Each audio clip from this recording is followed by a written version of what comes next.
Okay, we have all been there, right? That feeling deep in your gut that just tells you something's off. But here's the million-dollar question. Is it acid reflux or is it a gastric problem? We kind of toss those terms around like they're the same thing, but they're really not. And you know what? Figuring out the difference is the absolute first step to actually feeling better. So, in the next few minutes, we're going to clear up all that confusion for good. Does any of this sound familiar to you? That awful, creeping, burning feeling in your chest after a good meal? Or maybe it's more of a nagging ache right in your stomach. Well, guess what? You are definitely not alone. These are super common complaints, and today we are going to get to the bottom of what your body is desperately trying to tell you. So let's play detective for a minute. We're going to start our investigation with our first and probably most common suspect, acid reflux. So what exactly is it, and why on earth does it happen? I want you to picture this. There's a little one-way door at the very top of your stomach. It's called the lower esophageal sphincter. Its whole job, its entire purpose, is to keep all that powerful stomach acid right where it belongs, in the stomach. Well, acid reflux happens when that little door gets a bit lazy. It doesn't shut all the way, and that allows acid to splash back up into your esophagus, which, by the way, is definitely not built to handle that kind of stuff. And the result of that acid splashing upwards? Well, you get that classic symptom, the rising, burning feeling in the chest that we all call heartburn. But it doesn't stop there. It can also cause a really sour taste in your mouth, or that weird feeling that something's stuck in your throat. And here's one that surprises a lot of people. It can even cause a nagging, persistent cough. So what makes that little valve, that little door, malfunction? A lot of the time, it really just comes down to our lifestyle choices. Eating a gigantic meal and then immediately crashing on the couch, that is a textbook recipe for reflux. And then you've got your trigger foods, right? Things like spicy dishes, coffee, and alcohol. They can all relax that muscle, basically just letting the acid escape. All right, time to move on to our second suspect. Now, gastric problems, that's a much broader kind of catch-all term. See, while acid reflux is all about acid escaping upwards, gastric issues are problems happening inside the stomach itself. And this right here is the crucial difference. With gastric problems, we're talking about things like gastritis, that's inflammation of the stomach lining, or even peptic ulcers, which are actual literal sores on the stomach wall. So the problem isn't the acid going up, it's the damage being done directly to the stomach. And the symptoms here? They feel pretty different. Instead of that rising burn, the pain is usually right there, centered in your upper abdomen. You might also feel nauseous or bloated or get full way faster than you normally would.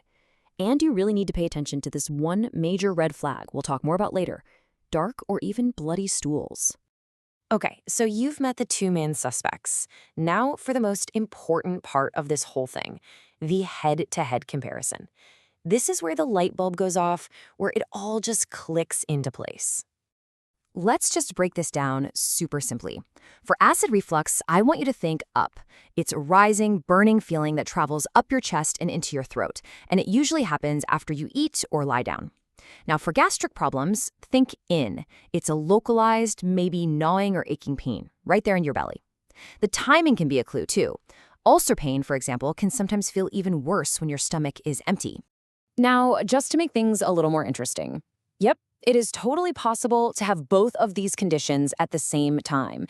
In fact, one can sometimes even lead to the other, which is exactly why getting a proper, accurate diagnosis is so incredibly important if your symptoms just aren't going away. So, knowing the difference, that's step one. The next logical step is figuring out what in the world to do about it. So let's get right into your action plan for prevention and treatment. You know, a lot of the best strategies are simple lifestyle changes that actually help with both conditions. Eating smaller meals prevents your stomach from getting totally overwhelmed. Avoiding those late-night snacks gives your stomach time to empty out before you lie down flat. And really, identifying your own personal triggers, whether that's a spicy curry or just a stressful day at work, is so empowering. Now, when we talk about actual medical treatment, the approach gets a lot more specific. For reflux, the goal is pretty straightforward: neutralize or reduce stomach acid. But for gastric problems, the treatment has to target the root cause. So if a bacterial infection is causing an ulcer, you're going to need antibiotics. If it's inflammation, you might need a medicine that actually coats and protects the stomach lining. See the difference? So look, you can do a lot on your own for sure, but when is it time to stop playing doctor on the internet and actually see a professional? Let's get the expert verdict on that. So, what do the experts say? Well, after more than 45 years of treating these exact issues, seasoned gastroenterologists all agree on one thing. While a lot of symptoms can be managed at home, some are very clear signals that you need professional help. And this isn't just about feeling comfortable. This is about your long-term health. So, if your symptoms are happening all the time, if they're severe, or if they come along with any of these warning signs, it is time to see a doctor. Things like losing weight without trying or seeing blood in your stool, those are not things to mess around with. And please, I cannot stress this enough. If you have chest pain, you seek emergency care immediately to make sure it's not your heart. A doctor can run specific tests to get a really precise diagnosis. This might mean something like an endoscopy to actually look inside your stomach, or other tests to measure your acid levels. This is how you stop guessing and start knowing exactly what's wrong, and, more importantly, how to fix it. So at the end of the day, it really just comes down to this. Is the feeling moving up, or is it centered in? Knowing that simple difference is your new superpower for understanding what your body's trying to tell you. You are now equipped to listen so much more accurately.